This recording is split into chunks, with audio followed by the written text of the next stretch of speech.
Huh.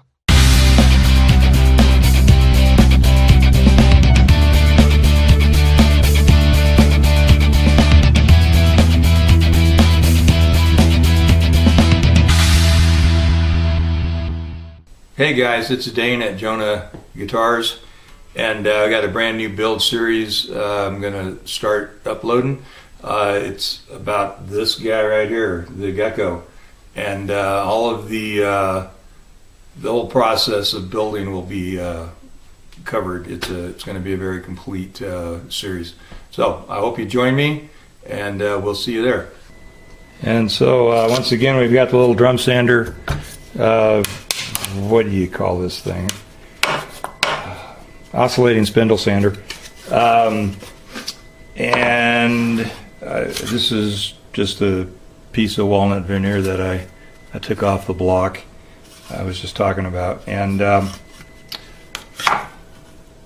just going to run it through. I could set it up on the big double drum sander that I have. And I'd have to tape it down to a sleeper block. Well, I have to take a sleeper block piece and tape it down to that and shoot it through to get it down to the thickness I want.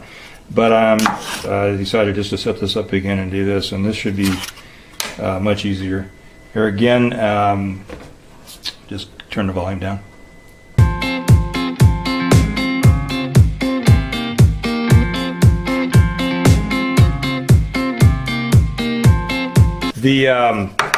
The place I need to be is right in front of the camera, so I'm going to shut it off and finish this up.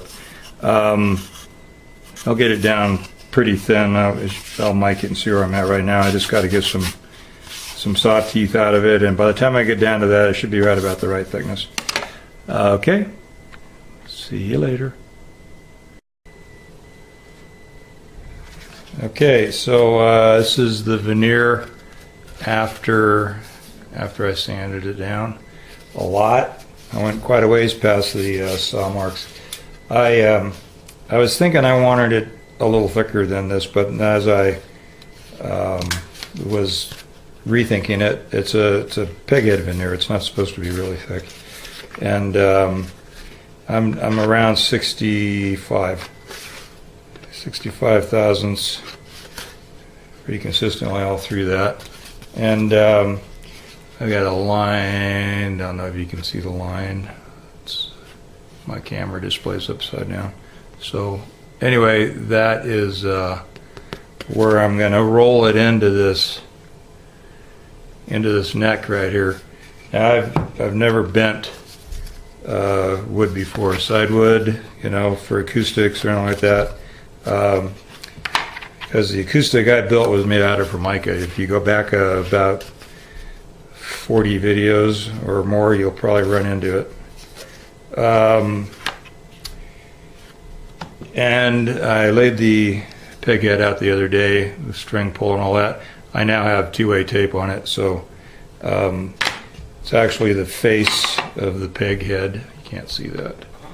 It's the face of the peg head, which will be flipped over and mounted back here, and then I will take this to the drill press and punch those holes through. I'm going to go through with 1/4-inch holes, 1/4-inch brad point bit, and this is probably going to be, for sure, more than likely, a one-off guitar. I will just run the 1/4-inch bit right through these holes, so if they get a little reamed out, it won't hurt anything. So two-way taping this onto the peg head, and then I will put a block underneath the peg head where I go through, so that I don't get any major blowout.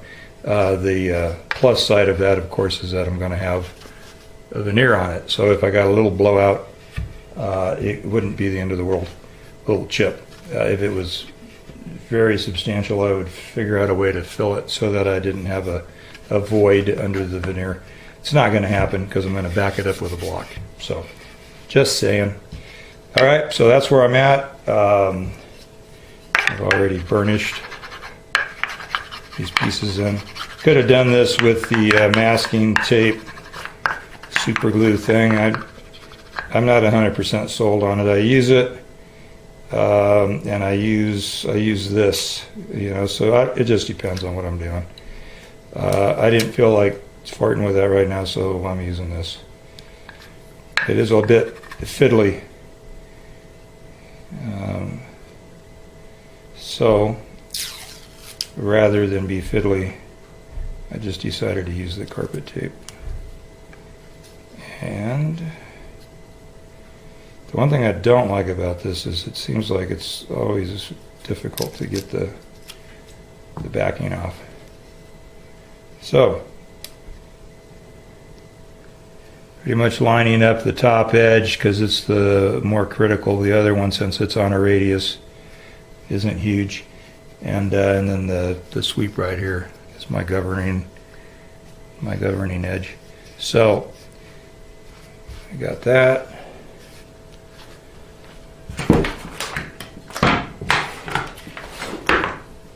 And then to make sure these sorts of things always adhere, I generally, depending on what the situation is, I either clamp it to get good pressure on the across the tape, or I bang it with a mallet of some sort if it's on a flat situation.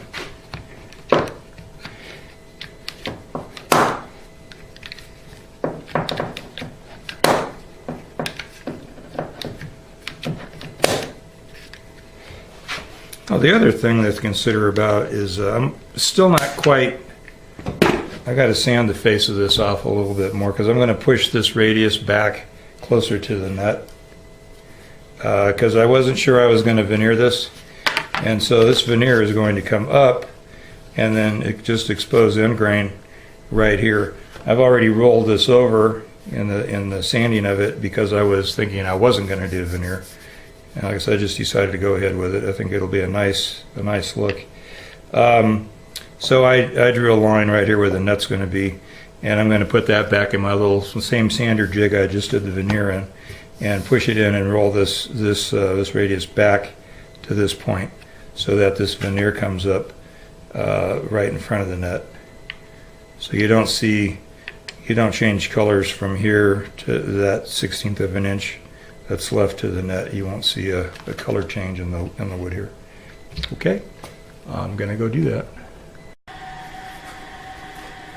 All right, I need to get this block off of here.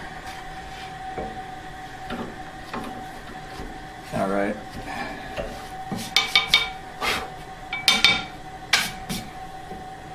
I went ahead and just did the backup block. I went ahead and just taped it on there so I didn't have to worry about it. And I had to find a piece that was thicker than the offset and the frets. So ended up with just a piece of 3/4 inch particle board, which is great for jigs and other kinds of stuff that you don't care about.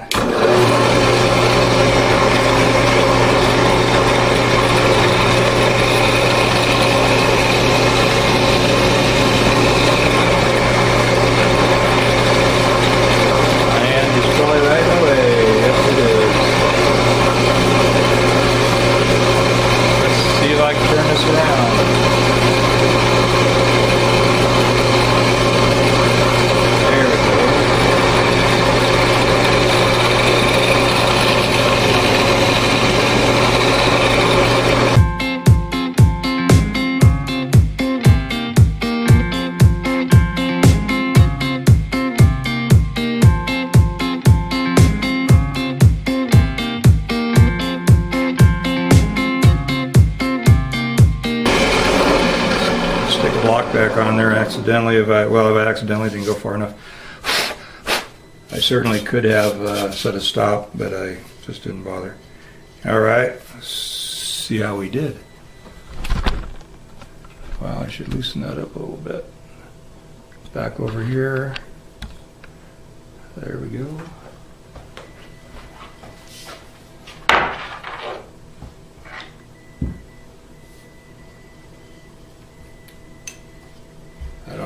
Close enough.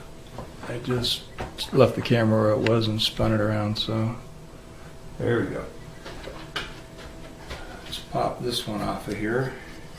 Well, I definitely went far enough through. I've got about 3/8 of an inch into the block all the way around, all the holes. So So, no chipping. I did a teeny bit right there, but that's not even anything to worry about. This is the downside to the two-way tape. Just getting the corner back up so you can pull it off of there. And it often leaves residue, but that residue is fairly easily remedied with some naphtha, if it left enough to worry about. By the time I sand this out again and come up to this other line, it's not going to be an issue for sure.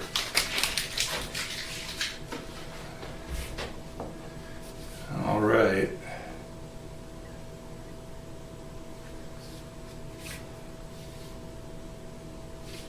Holes look good. Got some residue on the back, and I will just take a rag and some naphtha to that and get that goo off of there. And then I've got this little jig. Got the jig left if I ever want to do another one with the exact same pig head. Most everything I do is really very strictly one of a kind, and so I save body jigs and things like that because you might make a Telecaster or you might make a Nighthawk again. My own body shape I've used, I usually vary it a little bit, but I've done them in like pairs a couple times, and I'll do one right after the other and use the same body jig.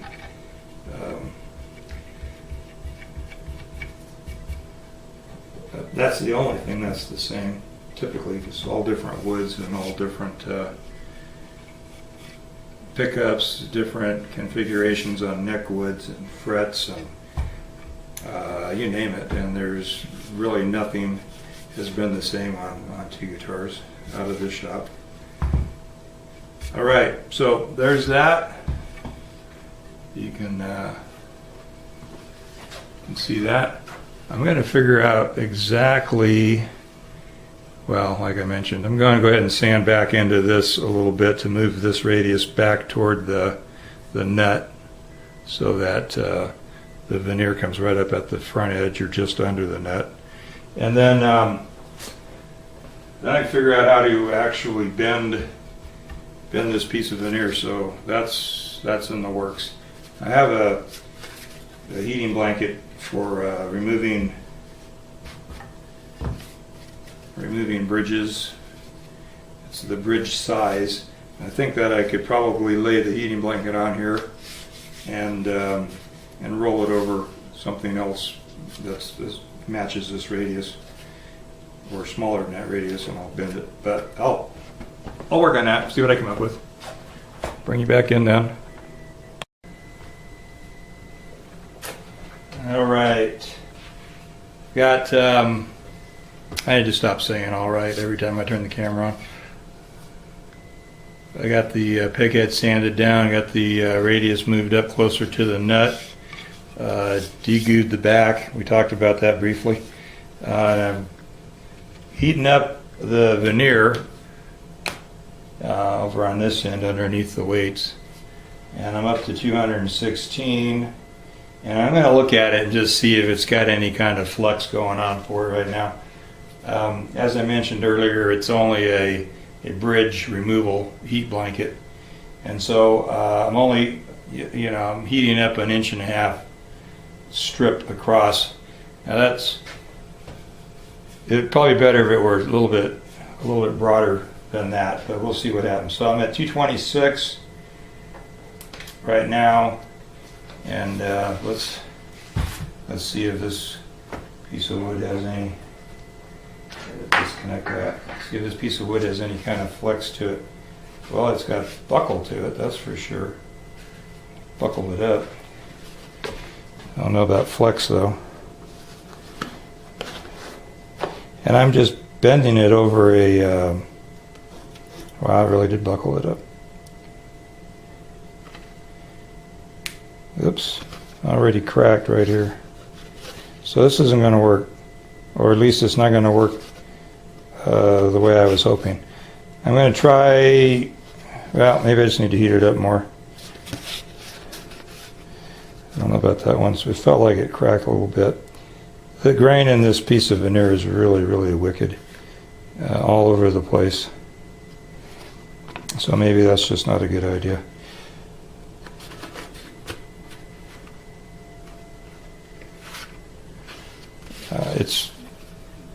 That particular crack is far enough out that it shouldn't matter. And I'm gonna just try this again, push it up to 300 or so, and see what happens.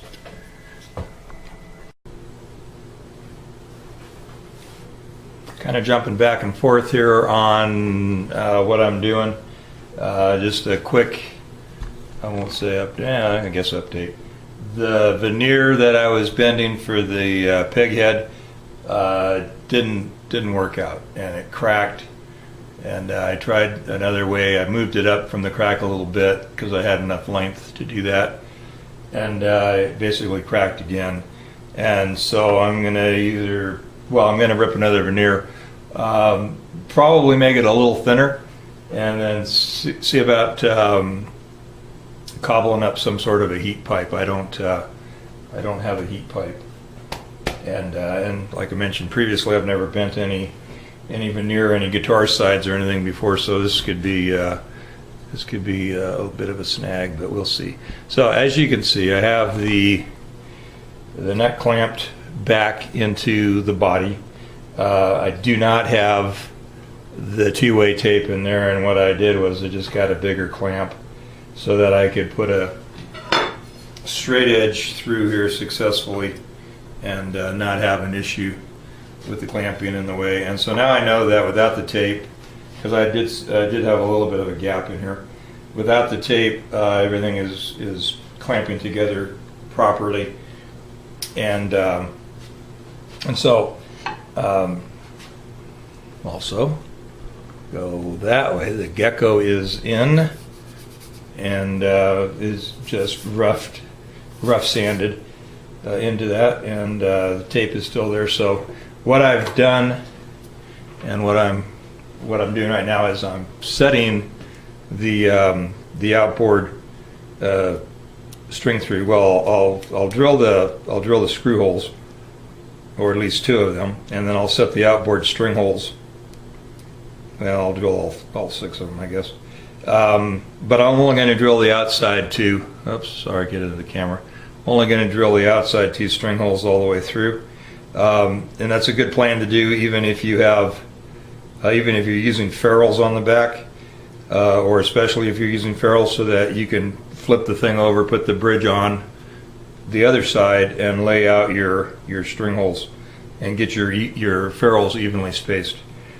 I'm not going to use ferrules on this guitar. Actually, I'm just going to use solid brass stock and recess it into the back of the body, and then drill my string holes into that, and recess the string holes into the brass.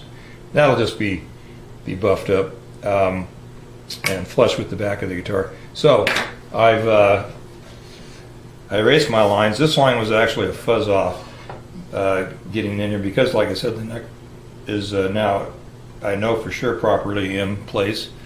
And so I just set my straight edge in, marked my tape on both sides, and as it turns out, this measures exactly the same distance off the center line. I redrew my center to make sure I could see it properly. And this one I have 1 inch and 6/32.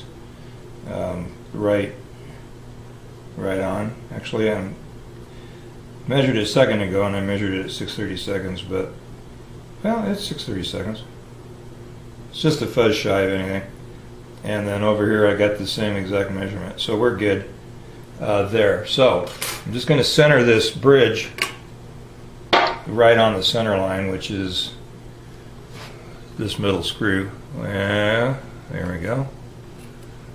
The center intonation screw. This is one of the Wilkinson cut-off telly bridges, and I've used this bridge before on a telly copy I built a while back, And I was really impressed with the intonated saddles, the offset saddles, since you have one screw for 2 strings. That telly intonated perfectly, so not hesitating to use this again. What I'm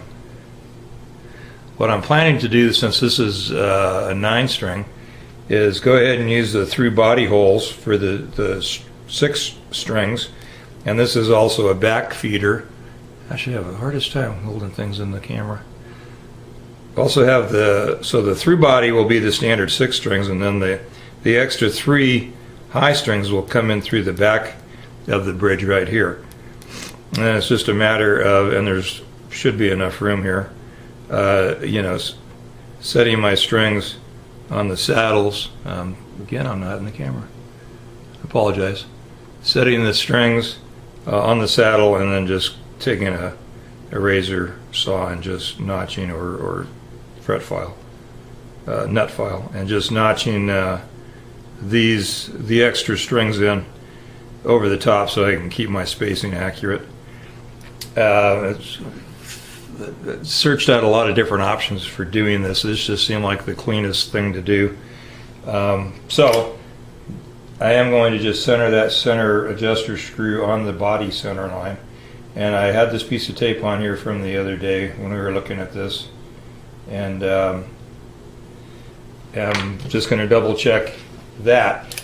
I've also taken a second here to look at where the adjustment is. And you know, out of the many of these that I've built, I've never had an issue with having to loosen the strings from where I set it to get intonated. I've always had to tighten the strings. Could be the first one, I guess, but I'm going to go with, I've got close to 1/8 of an inch of screw sticking out of the end of that saddle, which means that I've got at least that much I can go if it happens to be flat, which it doesn't seem to do for the most part. So I'm grabbing the nut end of the fretboard, and rather than, I know the overall length of the scale is 25, so rather than measure halfway at 12.5 at the 12th fret and then measure at center on the 12th fret, I'm just grabbing the very end of the fretboard. Simplifies this thing, and I'm right at, if anything, I'm just a fuzz longer than 25 to where the saddle breaks. So I'm good. I'm going to call that good right where it is, and right where I have the tape. And I'm going to double stick. I don't know if that's really necessary. I don't think so. I think I'm just going to hold this in place, lined up with the front edge of the tape, which is, I had that protractor on here the other day, which was square to the center line. This piece of tape is. And so now my bridge is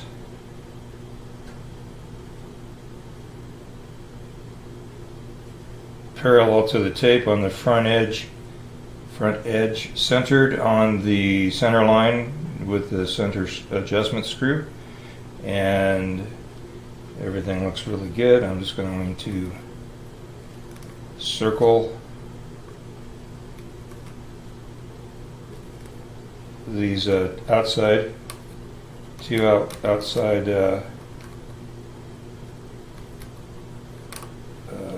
attachment screws there, and then I'm just going to center punch those, go ahead and drill the screw holes for the bridge and attach the bridge, and then I'm going to go over and punch these holes for the string throughs also. I'm going to punch at least the first 2 of the outside holes for the string throughs. I try not to put any more holes in the body than necessary when I know it's going to be a lacquer finish, so that I don't have issues with the lacquer holes, wet sanding. I could only use naphtha and not have a situation with that either, but I've just gotten in that habit. I know a lot of guys try to get everything set and actually even pre-assemble the entire guitar before they do the finish. I've never done that. I haven't regretted it yet. Just like the other thing, this could be the first, huh? But let's hope not. I brought you right back in, and the reason being is I just pulled the clamp off of this, and I knew this before, but I just thought I'd mention it. Let's pull it up a little bit. This neck is sitting in the pocket, completely unclamped. It is hanging over a concrete floor, so I'm not, I clamp it to make sure that I don't have an accident. But you can see, well, you may not be able to see that, but right here in the cutaway, I've only got an inch of this neck that's captured in here, period, on the treble side of things, and then on the bass side, of course. But what I'm getting at is the neck is holding itself in place quite well, and I have to push it back for the taper for it to slide out. So anyway, I just wanted to point out that that's a good snug neck joint, which is what you want when you're going to glue a neck in.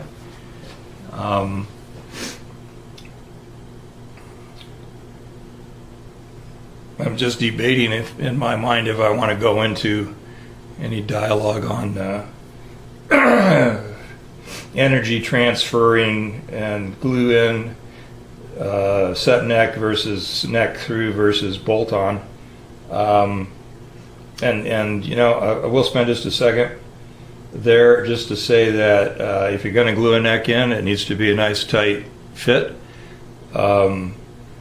Tone-wise and sustain-wise, I've heard some really great Stratocasters. I've heard some really great Squire Stratocasters. So I'm not the guy to go to for support on it's got to be a set neck or it's got to be a through neck. I don't build bolt-ons as a rule. If it was a Telecaster or a Strat, it would be a bolt-on. But when I'm building a guitar that I've designed, it's going to be either a neck through or a set neck. And I could make an argument that they sustain better. And they probably do sustain better. But as far as the tonality of the sound, they sound different, but they sound good. So I don't typically get too cranky about those discussions. It's everybody's got a sound they like, and I guess if you're making a guitar that sounds the way they like it, then you're in the right spot. So, yeah, that's enough said. Make a comment.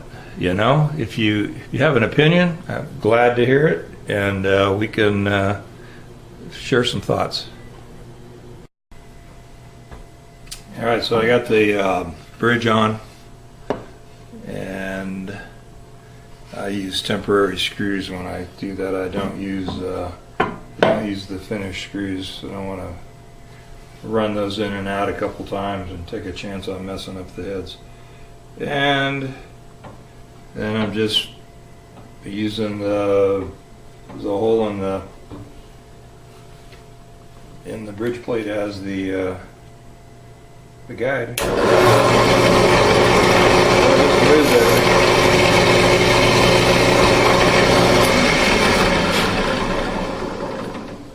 And I don't want to scratch that up either, so I don't usually run it while I'm locating it.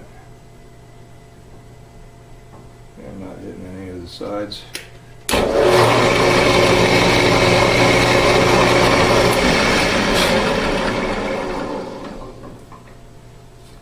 And I decided to go ahead and just drill all the holes because I can fill them with wax. It's something I've run across since the last lacquer job I did, and I'll just fill them and then I can wet sand with water and it won't be a problem. And then you just twist a bit in there by hand and dig the wax out.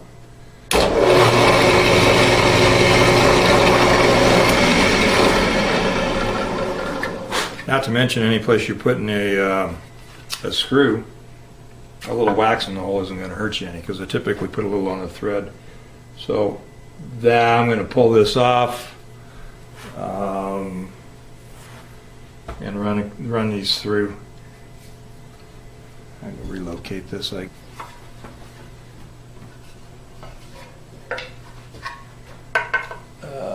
Yeah.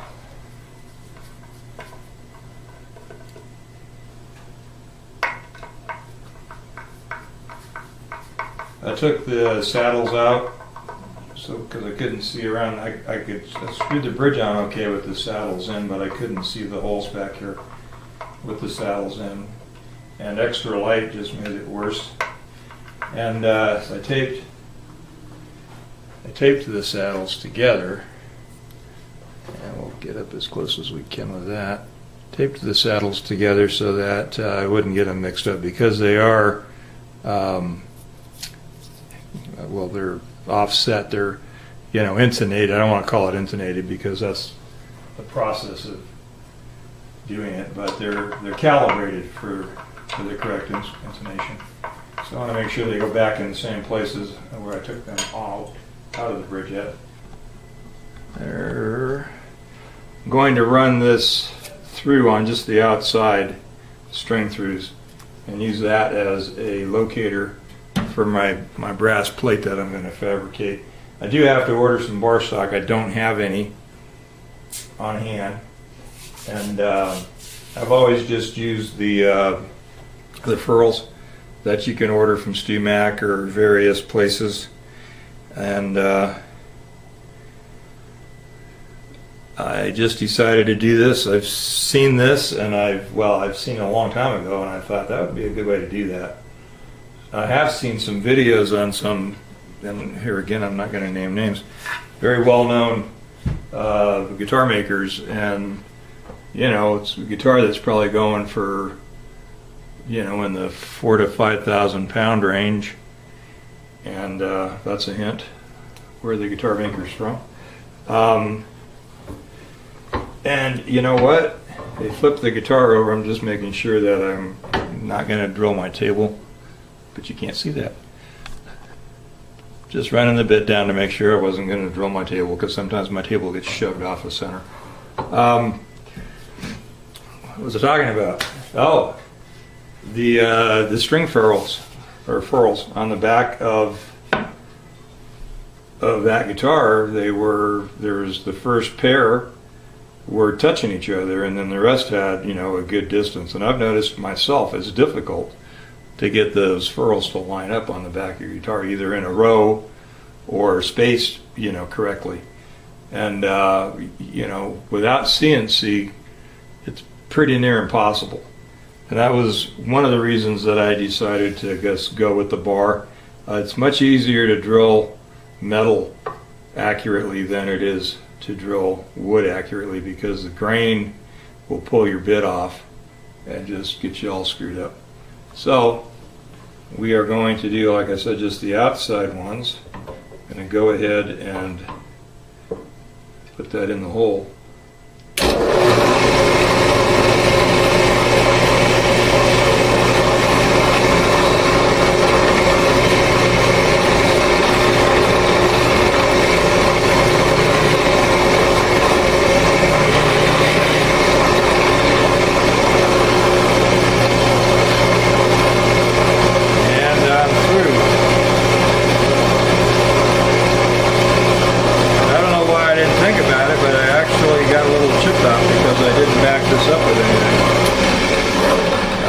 Fortunately, the bar is going to be,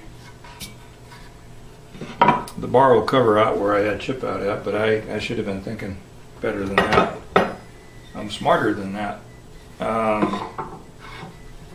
We'll put this under there on this one. Always got pieces of scrap floating around that come in handy for this sort of thing. And again, now though, I've got, alright, now the guitar won't lay flat.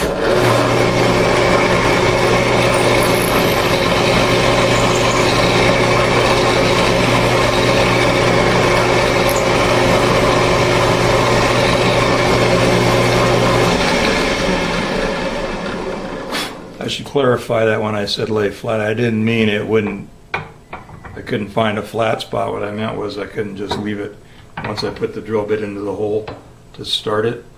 That would have been ugly. So, but yeah, as far as being flat, it was flat. Or square to the world. Oh, I should show you that too. This wasn't even, I didn't even think about this at the point where we started. You can see those two holes, and they both came out pretty close. I can't fool you. But you know what? I'm going to clean that little chip out of that hole so you can see it better.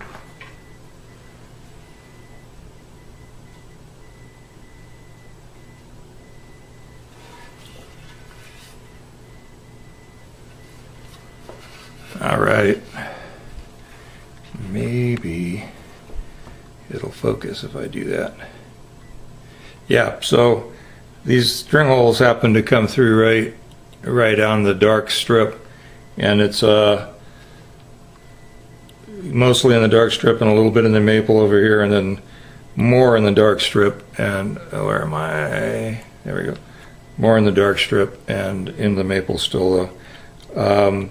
If those were furls in this case, I tell you that is, even no more than that is off. That would drive me crazy. That the string furl wouldn't set equally on these lines. You won't see that, of course, with the brass insert.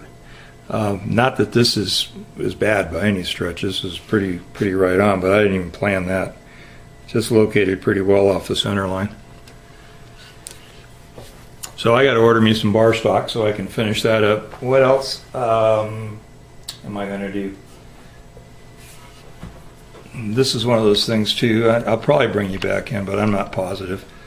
And I was going to order plastic for covers, and I just been, you know, the more I think about it, and I could talk myself out of it still at this point. I just kind of had the standard Les Paul, you know, switch access thing going on here, and that's the line that you see around there is the right size.